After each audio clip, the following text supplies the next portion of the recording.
Welcome to the Culture Stoke podcast, where happier people lead to better results. Well.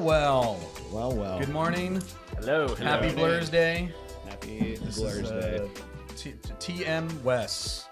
West Love. TM West. Trademark. Oh. Like Blurs Day. Oh, yeah. We are back at the Culture Stoke. yeah. Culture Stoke studio, where the good vibes are always happening. Yes. Always. It's always happening. I am Richard. I'm the host, and I'm joined by the co-founders of Culture Stoke, Mr. Marty Imes, right there. Ciao, bro. Hello. How you doing, bud? Doing very well. Doing good? Doing great. Blurs Day. And the illustrious Wes Love. We need to have a tally of how many times he has to really think about it. No, I knew. I that was on purpose. This is going to become a recurring theme. Like, we're going to be on air. Do people still say on air? Yeah, exactly. Yeah. We're going to be podcast for 20 years, and I'm going to be like, look at this. Look at how many times He's this guy. forgot my name 15 times in the last 10 episodes. I mean, 20 years, I guess that's not that. We won't be that old. No. Age is just a number. You won't be, Mr. Young Pup. Mr. Pup. All right. Well, hey, we are back in the studio, and we're gonna talk. We're gonna get real nitty gritty. We're gonna get down into the practicals of Culture Stoke. Really, at the end of the day, we're obviously about culture. I mean, right? Culture and people. Yeah. Culture and people. Naturally, we're about culture. But one of the things, and we've talked a lot about it, is hiring. Mm-hmm. Hiring is this perpetual pain point. Didn't mean to alliterate so much there, but it felt good. Perpetual pain point of many organizations. And it's something, though, that we've helped many organizations figure out, iron out, walk them through. And so we're going to kind of get down into the trenches of what that looks like, our, best practices through, countless interactions with peoples, and go through each one of those. And so let's just kind of start high level. Why do so many people have a problem, a challenge? And again, keep the altitude low, baby. Why do so many organizations have a challenge with hiring? Why is that a challenge? I have a couple of thoughts, but Wes, if you want to dive, I'm going to organize them because I have a list just populating, and if I were to choose one, now it's RAM. It's the RAM, like populating. Well, Wes, let's. I think in my humble opinion, the thing that folks struggle with the most when it comes to hiring is that they treat it like an afterthought. So when you think it's like, well, we've got work that we have to get done, and so I've got to fit. There's a lot of work that goes into hiring, or there should be. Yeah. This isn't just this isn't like fishing where I'm just gonna throw a thing out there and then I'm gonna sit on the boat and drink sodas until I get a nibble. And it should be the thing that takes the most priority for you while you're hiring. Yeah. Like, all the other things should be subverted to that so that you can give it the time, effort, and energy that it's due. And so I think the number one reason why people struggle is that they don't give it the diligence that it needs in order to be effective. What are they giving? Like, what energy are they giving? Is it because is it like intentional because they just have energy in other places, or is okay? They're spread too thin, and they and so they will look at their calendar and go, "Wow, I've got 4 spots open throughout my whole month," and so they'll try to jam interviews in there, but they also underestimate doing reference checks and doing all the other behind the stage things that need to happen in order to and. They don't have an official process. They just kind of chuck it out there and it's like, whoa, hope for the best. I like. So I was typing in, and this is just going to give some substance to not only something that we anecdotally have experienced hiring as a challenge for organizations, but just Gallup and a couple other stats, 60% of companies report difficulty in attracting talent, with common issue being that number seems low to me. Yeah. Well, and again, good old Google real fast, so, but even, and it says, common issues being that many candidates abandon the hiring process due to long or complex applications.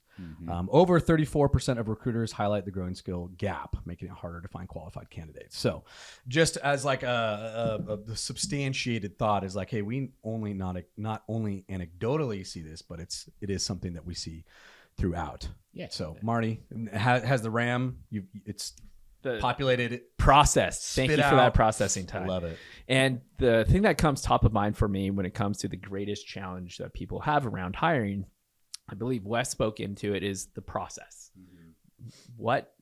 In order to be able to get great results, you generally have to have a great process, because oftentimes hiring can be a little bit like throwing darts or fishing and just, hey, by the luck of the numbers, we might get a great candidate here and there, but how do we consistently get great candidates? Right. And in order to consistently hire and attract great candidates, you need to have a really fantastic hiring process that highlights what are the key reasons that a candidate would want to join your organization in the first place. What are some opportunity that an individual can achieve as a result of being a part of your workforce, not just from a compensation standpoint, but we need to think a little more high level or creatively versus, somebody might just want to join because of this job interests them and the pay is what is adequate or competitive. Yeah. That will get a certain amount of people to apply, generally based upon a desire or a perceived need. Right. Yeah. But your candidates that are actively searching for companies are looking for great companies to join. Yeah. And the hiring really? Process both is not just from they want good places to work. Yeah. It's not just a struggle from a kind of a standpoint from an organization. Right. But I can imagine not a lot of people want to be able to be on the job hunt. Looking for a job sucks. It can be really difficult and disheartening for someone who might be unemployed for some amount of time. Right. Not only to feel discouraged about applying for places, not hearing back, but there's a great opportunity for organizations to improve the process that brings in great people, but also positions them as an employer of choice. So, I mean, what I'm hearing both you guys say at the end of the day is that we're almost like, there's a dartboard over there and you're using darts and you're kind of throwing it at this thing, hoping that you're going to hit the bullseye. Let's say then the bullseye is a great candidate. So what we're saying is you can design this thing. You can make it. I know that sounds so silly. It's like, of course you can. But you said it a couple times and I'm like, yeah, actually, I think what's probably hard for a lot of people is that they're, excuse me, that's my dad. Hi, Dad. Hi, Dad. I think that, we have this crazy opportunity as leaders to create systems and processes that really can make a huge difference, not just for your people, but for you, make you have less headaches. So let's dive in. Let's dive into that. One last thought is that there's no secret to hiring great people. There's a system for hiring great people. Ooh. And that we'll be happy to share. We need a moment of silence for that. There's no secret. There's only a system. I like it. All right. Well, so hey, we're just gonna give it away. We're gonna give it away, gal. Give it away. Give it away now. That is a Red Hot Chili Peppers song. And you don't like that. I do not. I'm sorry. I do not like but them. You know it. I grew up in the 90s. Couldn't walk 4 blocks without hearing that song at least 4 times. That's true. So we have a process here at Culture Stoke that we have walked many people through. How many people, organization leaders have we walked through this process? I mean, again, just first number that comes to mind. 11 billion. Numbers somewhere south of that. Just a little south. Definitely north of 10, though. So somewhere in between that. So somewhere between 10 and 11 billion. Why are we in? No, just kidding. Shout out to people who get that reference, by the way. I see. I don't, so I'm sorry. Shout I out to failed. you, No, but seriously, like how many leaders, organizations have we walked through hiring? Hundreds. Hundreds of people. Yeah. And I imagine that those hundreds of people have all rendered generally better results when they've kind of gone through this process. One of I them don't think we'd be here if that wasn't the case. One of them in particular, I don't mind, Zach, I'm just going to highlight you, is a food co-op in San Luis Obispo. Yeah. And they've been able to compete and also attract and retain talent that is, I'll just say, they're up against like Whole Foods, Trader Joe's, big guys, big companies that have. And this is a humble, wonderful, absolutely, probably one of the greatest. But relative to Whole Foods, if you're looking they're on like paper, a single store in San Luis Obispo, just kicking butt and taking names. Yeah, and just have an absolutely incredible team, and they've been able to attract and retain this great talent while not necessarily having the resources of a Trader Joe's, a Whole Foods, a Ralph's, a Vons, particularly when it comes to higher levels of budget. Yeah.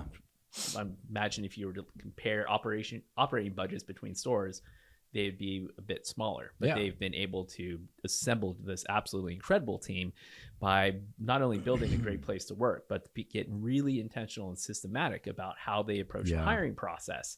And so now something that once was a bit cumbersome and kind of scary is actually something to be celebrated. It's something that's fun, that people that are not just from maybe the individual who's primarily responsible for hiring, but they've made it a little bit of a team effort. So it's when somebody comes and is offered a job, it's a bit of a celebration. People get really excited. They're like, oh my gosh, this is like one of the greatest days of my life to be hired by or receive an offer from the co-op. From this co-op. Yeah. That's, you're talking David and Goliath almost type of paradigm there where, hey, and just a point of clarity,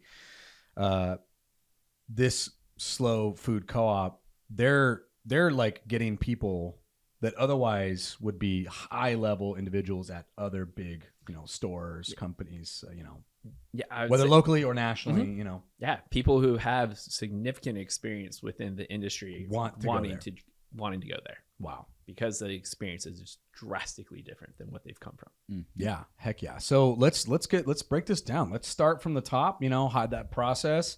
We'll talk probably a couple of more times about the slow food co-op, just because that's a great. I know they've kind of given us permission to talk about it, and also just they sound like awesome people. Zach, the GM, is very cool. Rad people. Yeah, rad people. So let's break it down. Let's start from the top, guys. So if you're a leader listening, you either want to be better, you want to be better, or you are actually good, or you are great. But we all have a room for an opportunity. We have an opportunity to get better. Always. Where are we starting? How are we starting this process? First step is get super duper clear of the type of candidate or the talent that you're looking for. Okay. And that realistically looks like, one, determining what type of position you're hiring for. This is kind of basic, very fundamental stuff. So this sounds simple.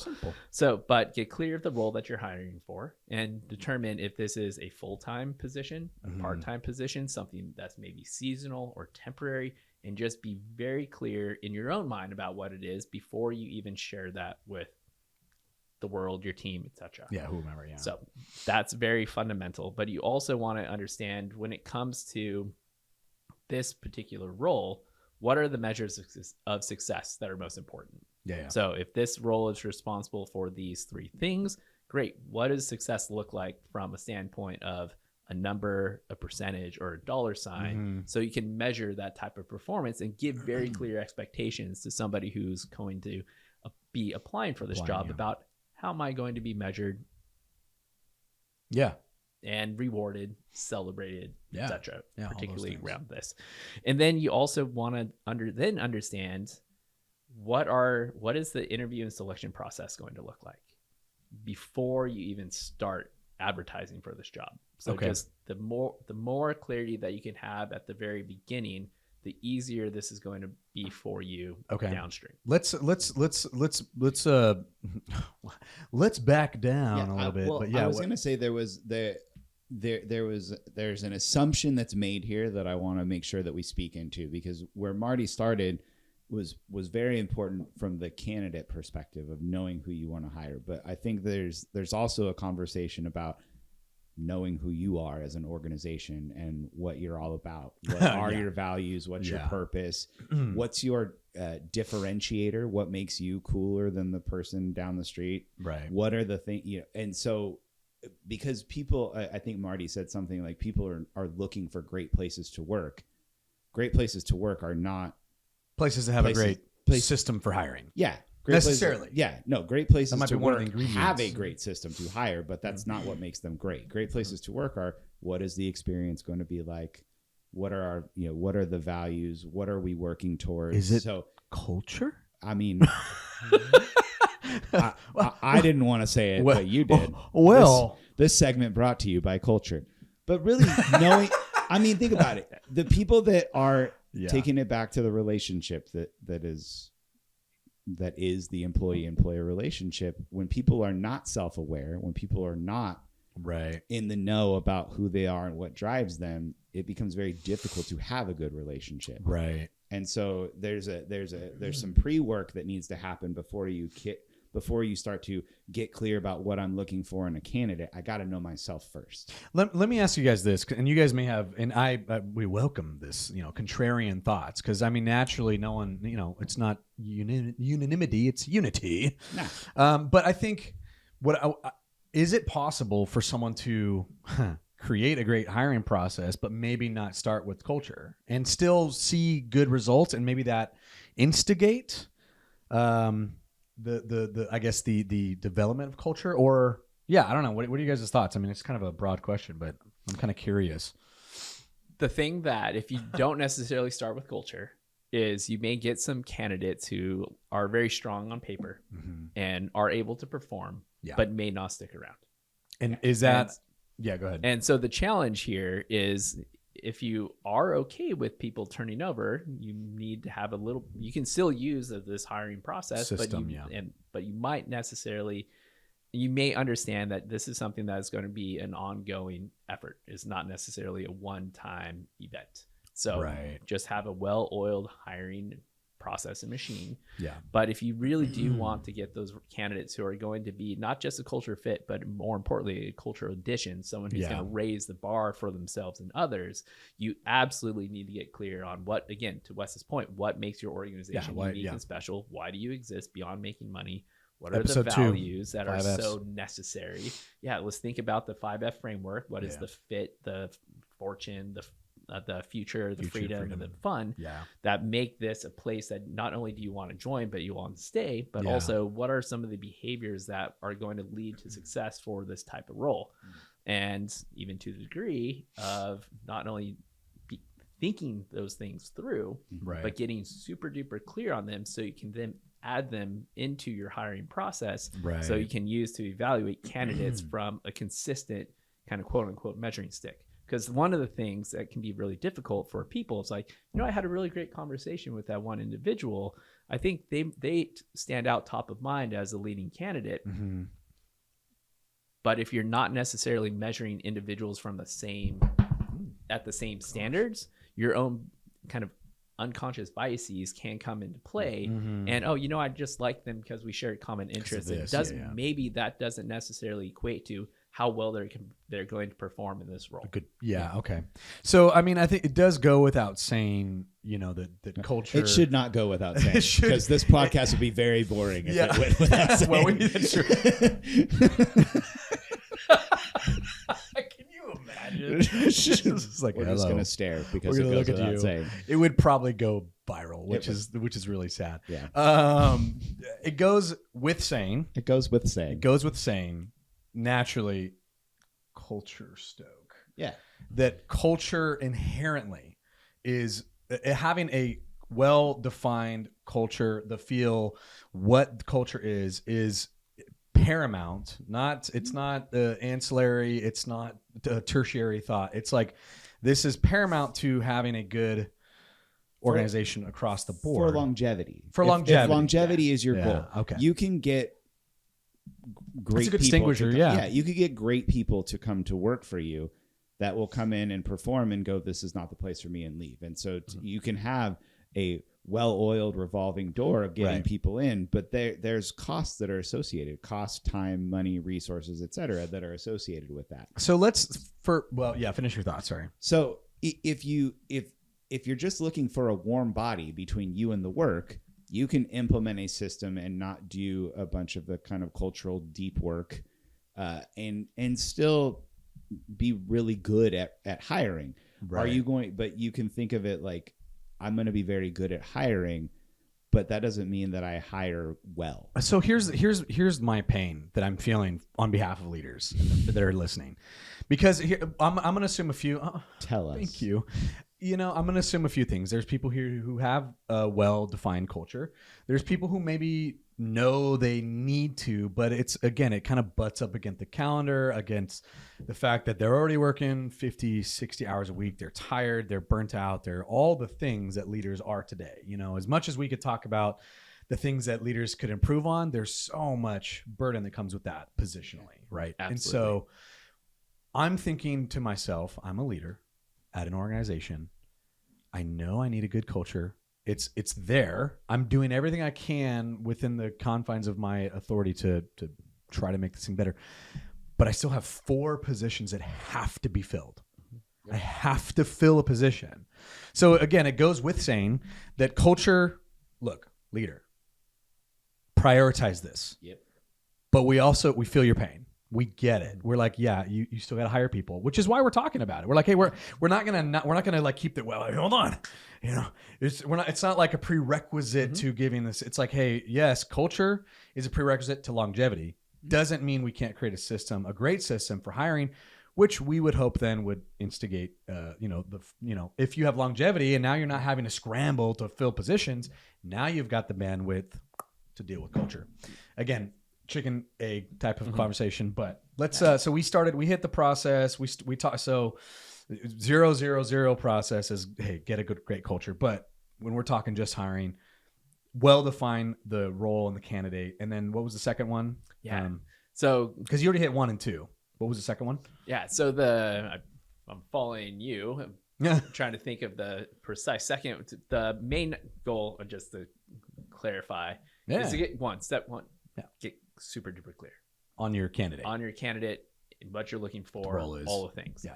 Step 2 is now get really clear about what is the system that you're going to be able to use when it comes to the recruiting, the interviewing, and the selection process. Recruiting, interview, selection process. Okay, so let's start at the recruiting step here. Yes. What's our first step here, baby? So the first step here is, this is where you're going to craft your job ad.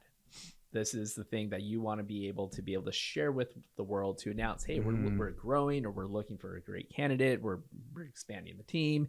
This is your opportunity. If you were to break this into kind of the relational side of dating, this would be like your Dating profile. Your dating profile. Yeah. You want to make we've sure touched that on this that is too. accurate. Yeah, absolutely. So the thing that you're going to want to do is take the job, the role.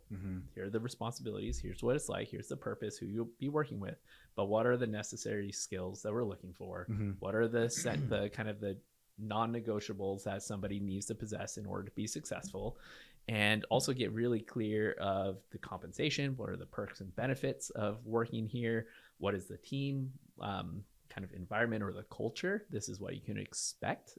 So, and this is all in a job ad. This is all in a job ad. And we actually, I'm going to pull this over here. Hey. We actually have a checklist that goes through everything to look at when getting clear of the things to consider before even writing your job ad. Even before even touching, the LinkedIn or, wherever they're putting the job abs. And then these are elements. Job abs. Jeez. Hey, you gotta flex. Gotta flex. Yep. You gotta flex. I like it. So just writing out a position, or not just a position profile, but a job ad that really is attractive. This is almost your salesperson or your recruiting person who's not going to call out sick and not going to get paid. Yeah. Strange enough, is this, you want this outward facing ad to be really compelling. Yeah, you want it to be great. And I think, again, it goes with saying having a great culture will help you. Like, it will be exponentially easier to write this if you have that all fleshed out. Yes. But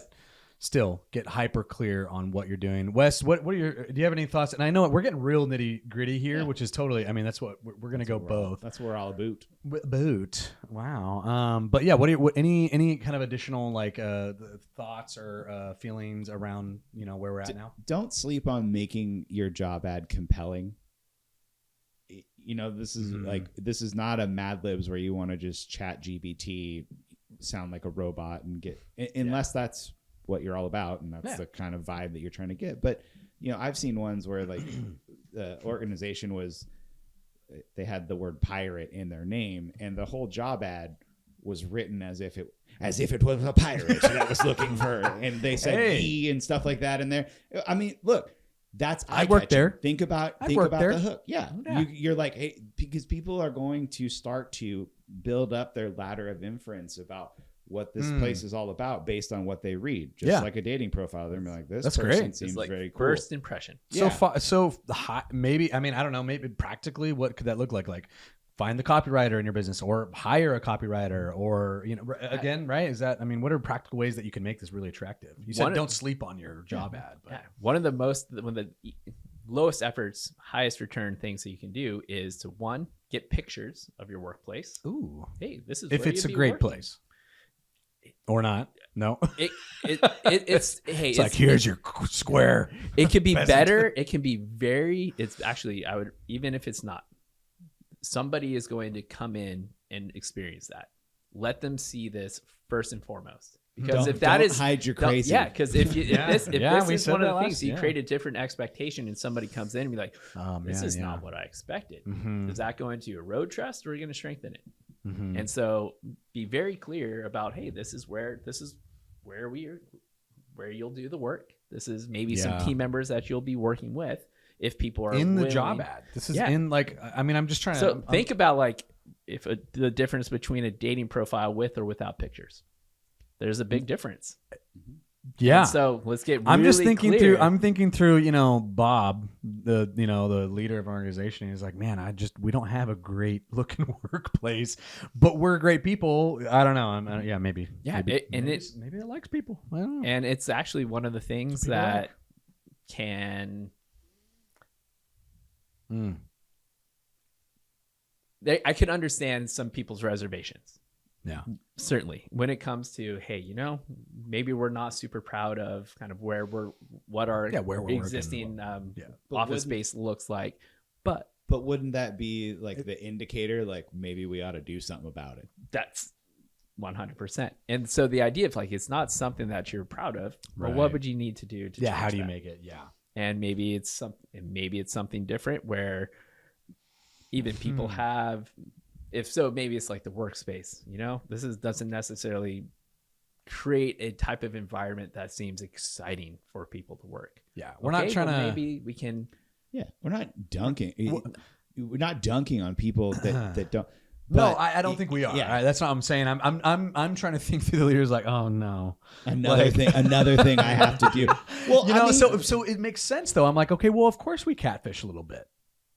Catfish no, I'm not joking. Like, of course, on some level, because even in those dating apps, you got a picture, but you're dolling yourself up. Even when so I'm just trying to find that difference between being honest and then just spilling. You know what I mean? Like just being almost. So if there's something you're not particularly proud of, one of the things that you can do, this is our current state. We're working to do X, Y, or Z. Okay. There we go. That's what I was trying to. I'm like, how does a leader feel about this? Because I just know it's like you want to put your best foot forward, but sometimes your best foot forward is, a little maimed. Yeah. And so you gotta. And it'd be like, and that might be one of the reasons, actually, A bear got a hold of it. one of the reasons why you might be looking for somebody to join the team in the first place. Yeah. Hey, Ooh, we got problems. We have problems. Will Or, you hey, solve them for we're me? working to create this type of environment. I We're love right it. here, but this is where we want to go. That's why we're looking for somebody who's There willing we to go. help join and build this incredible future together. Yeah, it can help inform interview questions. That feels I really- think we mentioned that before. Yep. If you have struggles, if you have things that you just build that into the interview process. Here's a gap Here that we go. have. How would you solve that? How would you fix it? Yeah. Hey, you saw the pictures. Yeah. Let's make these cubicles better. Well, I mean, so I don't want to get on a big rabbit hole about the aesthetics of the workplace and the feng shui of how things are laid out, but it does have an impact not just on your hiring, but the overall productivity. There's lots of things behind that, and so if you're a leader that's out there that is not super thrilled about, you look around your break room or you look around your shop floor, or you look around your office and you're like, ooh, this does not look that great. I would encourage you to say what would be what's a couple of things that we could do to kind of spruce this up a little Spruce bit, it up, because man.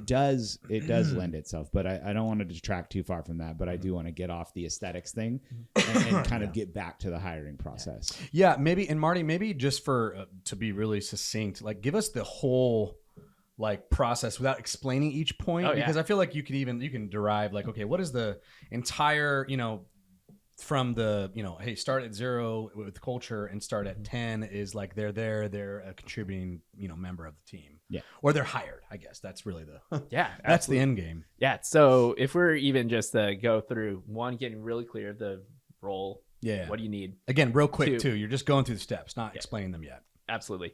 So then you need to create it really just a unique and memorable employment ad. Sorry. Employment ad or job posting. Okay, job posting. Yeah. Okay. Make it fun, unique, memorable. That's Fun, your unique, memorable. main goal to really stand out, but also give people a very clear avenue for expressing interest and being considered. Yeah. Then again, just points here, baby. Yeah. Don't explain it yet. Cool. So, I guess Is this- I'll just is this- read- is this literally- I'd say this is step by step, Wow. kind of points Whoa. 1 through 17. So, if you want to take a peek at it, we Well, can- hey, we're actually giving this away, so we're gonna go through Whoa, each what? of these. What? But no, you can download this on if you go on our Instagram, if you can just post, you can literally just put the word like job and we'll send it to you. Yep. And we just all we want is your email, and that's it. And we won't spam you on nothing. But this is what we're going through.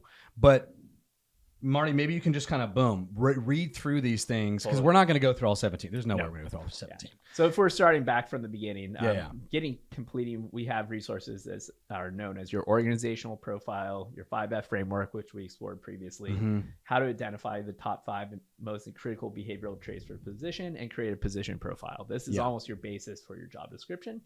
And so all of these things put together will actually be source material for your job ad. Right. And then, as mentioned previously, determine if this is the status of job, full-time, part-time, seasonal, or project-based. Yeah. Share the type of employment that you're seeking, whether it's a freelance, product, direct hire, temporary, etc.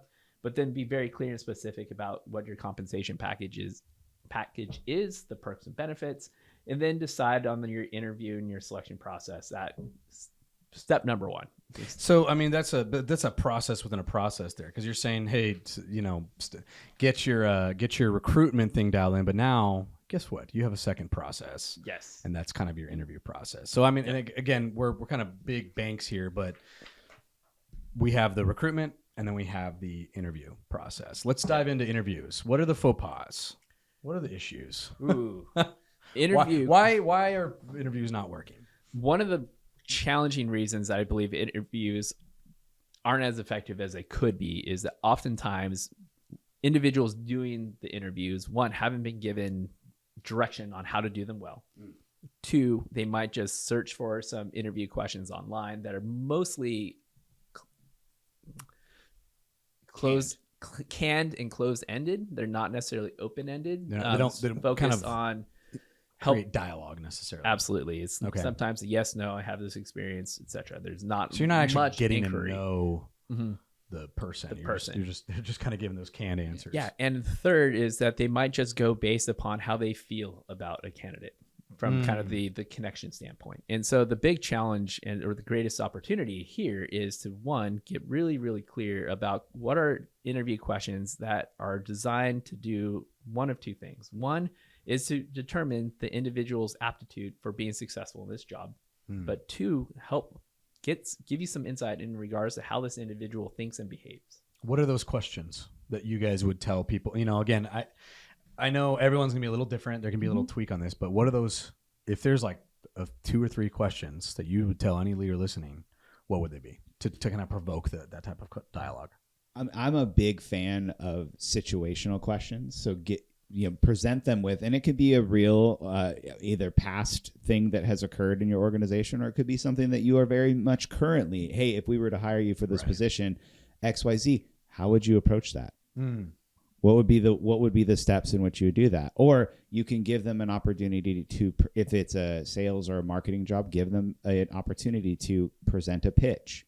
So giving them an opportunity, not in necessarily a performative way, but really getting down to, how does this person approach their work? Yeah, how do you think about this? How do you think about it? How do you approach about it? How do you talk about it? So those behavioral questions are big. Inviting them to share some of their past successes, and I think more importantly, some of their past biggest learnings or failures, or when they've learned bigger lessons. Because if you get the person that's like, oh, I'd say my biggest problem is that I care too much. That will come off very disingenuous. And so if you can give them the opportunity to share a bit about their journey, because again, now I'm asking them to share about them. But I mean, I'm going into that interview because I imagine that's like maybe 2 or 3 or 4 questions in. What's the ones that kind of bring the guard down to where they'd actually answer that question honestly? Where they don't give the canned answer like I care too much, I work too hard. You know, what are the things that you can do to create that connection piece initially? Because I think that's the problem inherently with the interview questions. My guess is that, you know, you ask those questions and they don't render honest answers. Yeah, and you don't get to see it anyway.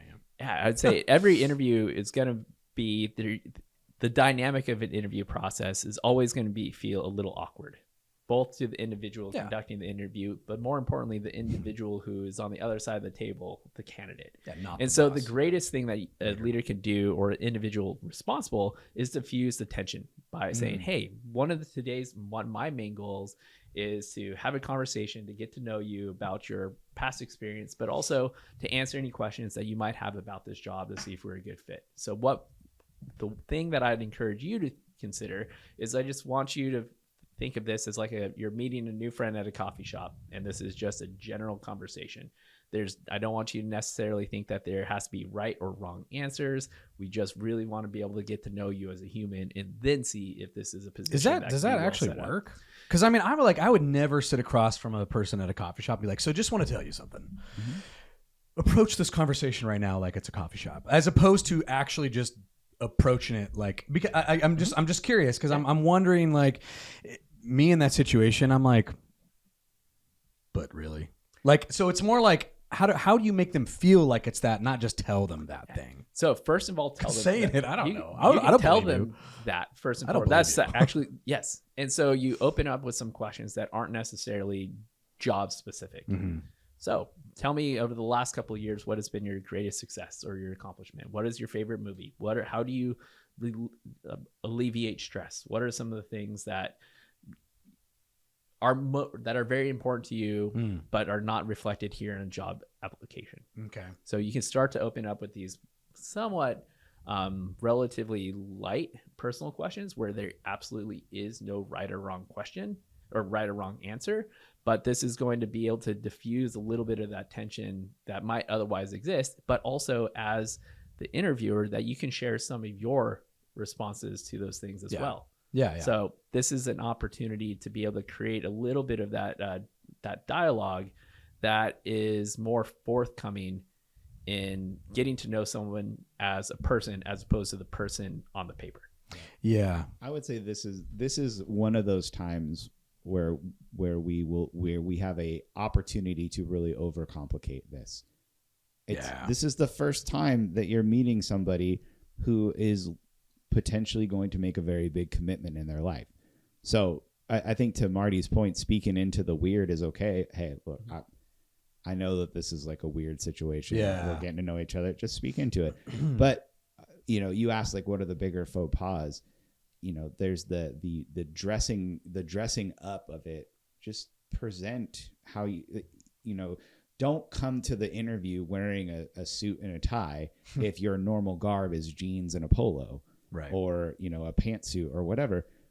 And make sure that they know what your expectation is before the interview. So just say, hey, we are all about having fun. So we are flip-flops and cargo shorts in our office. So come dress as you are. Like that's going to make people comfortable. To other parts, meet them at a coffee shop instead of having them come to your office first can be a bit diffusing. However, that can also be like, well, what are they trying to hide? They don't want me into their place. So I think one of those, this is the time. I was going to ask you that, actually. Yeah, this is one of those times where you just want to be you.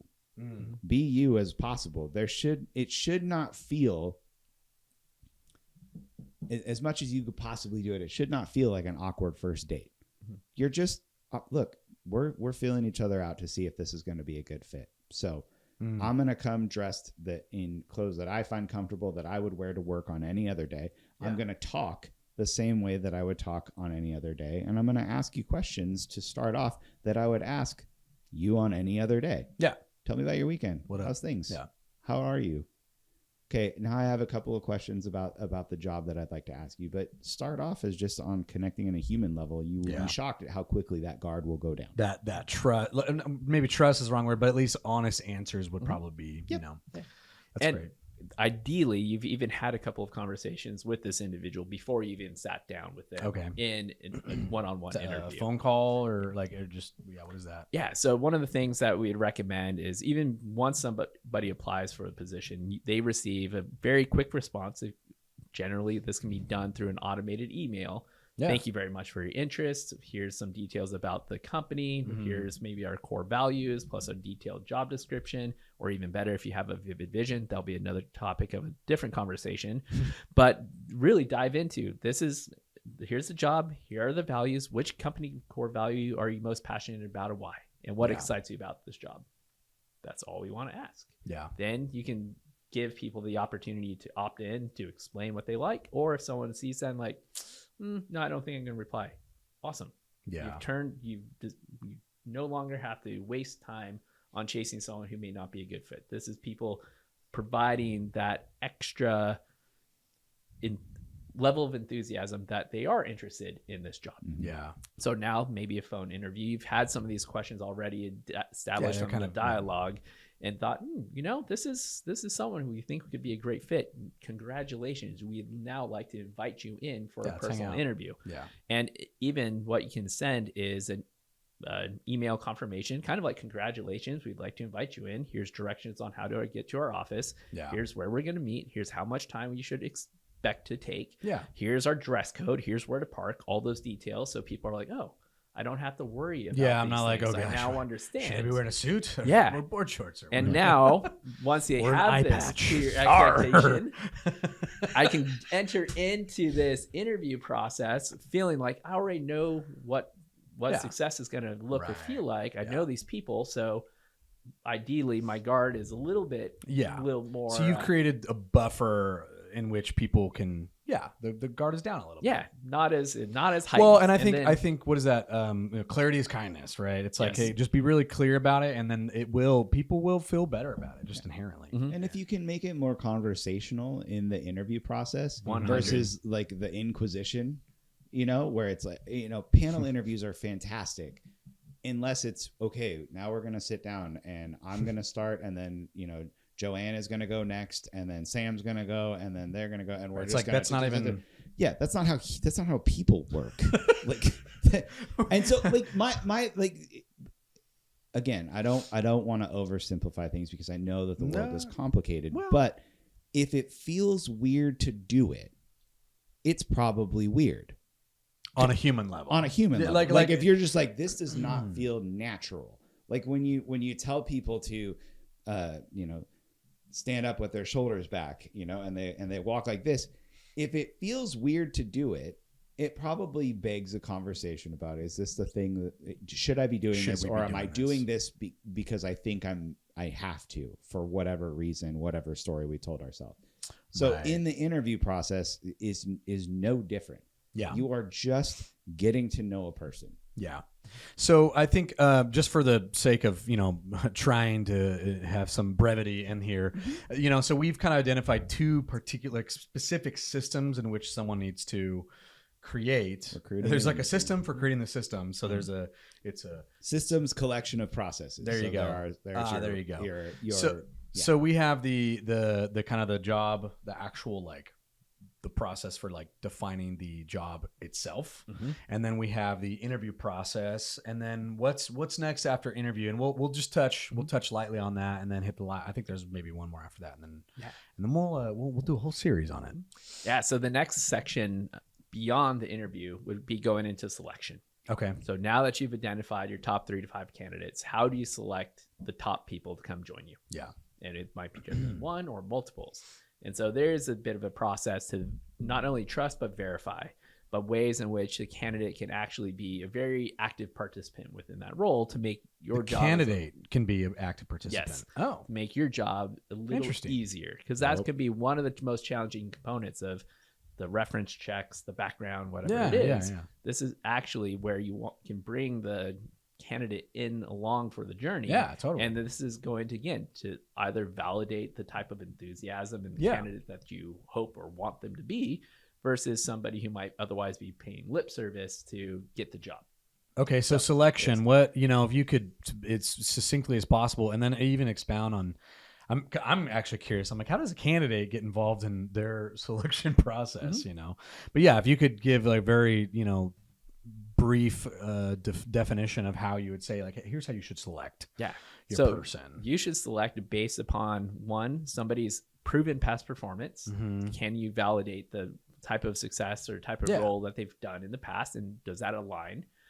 And then two. So proven past performance. Past performance, which you can validate. That will be part of the reference check process. But number 2 is to think about, is this the type of candidate that has the knowledge, skills, ability, aptitude, etc., to be successful within this job now, once we get them up to speed to a fully contributing team member. But then third, think about what is the type of, how far can this individual grow within our organization? Yeah. So not only how can they be successful in this job, but say 2 to 3, 4, 5 years out, what are some avenues that they might be able to not only grow into, but would be able to carry the torch for other positional areas of success. Yeah. Okay.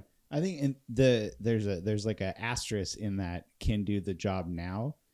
I think there are certain positions where it's like maybe they can't, but they're showing an aptitude or a willingness or a ability to learn. In what situation would you choose that person over the one who can do it now? So speaking as somebody who's been that person was hired for a job that funny. I literally thought, I was like, Wes is going to talk about this. Yeah, I was grossly underqualified for. I had zero experience, and years later, I asked the individual who hired me, why? And they were like, well, in the interview, you didn't have the requisite experience, but what you did show was a willingness to learn. Yeah. And then your proven past experience was when you get put into positions, you actually do learn and grow. You show it, yeah. And so, I don't want to harp on skills, knowledge, and abilities because they are important. But if that's all you hire people for, you're going to miss a lot of the boat, and you better have a very well-oiled rotating door of hiring because skills, knowledge, and ability, only one side of that coin. Yeah.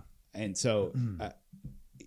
and I think this goes all the way back to getting crystal clear about who you want. Do I need somebody to step in this role that's able to just hit the ground running and go? Or is which you should know. Yeah. Or is this a position where it's like, hey, no, you know what? I'm actually just looking for somebody who is willing and capable to learn, because that's going to also identify, that'll also inform how much you're willing to pay for it. That really is a great starting point, because I think a lot of people are like, no, it's got to be now. But sometimes the people who you I don't know the expressions, but I mean, if you underestimate somebody, they might what am I trying to say? How many stories have we read about somebody who came in and kind of shook up the whole system? Yeah. Because they were counter to conventional thinking. Yeah. Yeah. That makes sense. It's a tale as old as time. Yes. I love it. So I didn't want to kind of derail the train, Marty. No, it's not. I thought it was an important piece of that, just because of my own personal experience of getting an opportunity when from conventional thinking, you look at me and say, absolutely not. Like, you should not hire this person. Yeah. And I strongly believe that most jobs can be taught. Yeah. So many skills. So if we're looking at what are some of the key characteristics for an individual to be successful, what type of enthusiasm you want to see when you meet someone, kind of that sparkle in their eye, their level of excitement, their desire to learn, grow, and be a part of something that you're building. Yeah. And because really values are things that are very difficult to teach or shape. So very much look for people who do fit and embrace similar values. Yeah. But if somebody doesn't not necessarily have the skill set right off the bat, that can actually be a really beautiful opportunity. They may not have to unlearn so much, and you can teach them the quote unquote your company way from the get go. Yeah. Right. I mean, think about it. I mean, that's great. How many of those practices are transitory? Because just because you know how to do a budget, do they know how to budget your way? In the context of what you do. Right, and so like my thing is, skills can be taught, knowledge can be gained, okay, abilities can be earned, and so can experience. What cannot be taught, earned, or gained are values and attitudes. That just kind of comes in baked. You is who you is when you go into places, and you so like this be. is where I again, skills, knowledge, and ability very important. If I'm having to pick. Between somebody who knows. Yeah, I was gonna say. If I'm having to pick, I'm gonna pick the person that maybe doesn't have the level of experience that I would want, but they have the attitude and the demeanor and the values 100 times out of 100. Right, and I imagine there maybe just hearing it as like kind of on the leader side of this. Pushback, dude. No, that's not a pushback. Oh. It's more like finding that like maybe there's a sliding scale of those skills, knowledge, ability. It's like, okay, what is the bare minimum skill they have? But if they have attitude and it's through the roof, like not sass, but like attitude, they've got the best attitude. Yeah, like they've got the gumption and the grit and the desire to do something in this organization, but they've got the bare minimum. They got the moxie. Yeah. So maybe that's a worthwhile even thing in the first section of defining the job. Like, and really not well-defined a job. I guess it's more like how you're looking at the job as a leader. Yeah. And values are going to be that's going to drive. Because values drive behavior drive results. If you start with the right values, you can work with pretty much everything else. That's culture baked into like a pretty, values determine behaviors determine, what'd you say?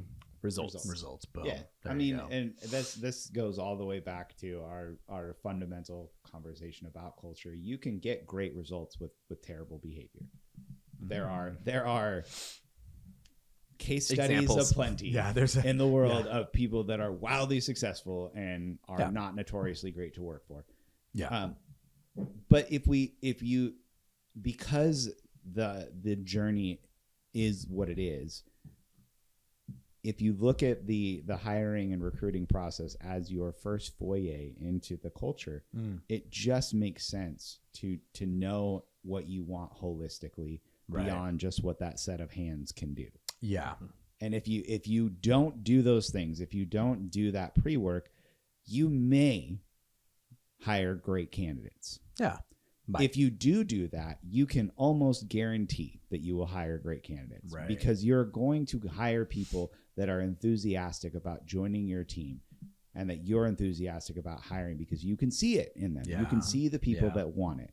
Yeah. And so, to your point about just this other thing I have to do, I want you to think about how many of those headaches that you're having are caused because you didn't do this stuff. Right. So while it might be chicken or egg, Or someone previously before them didn't do it, and now they're just and now so they've inherited that. I've or, inherited this.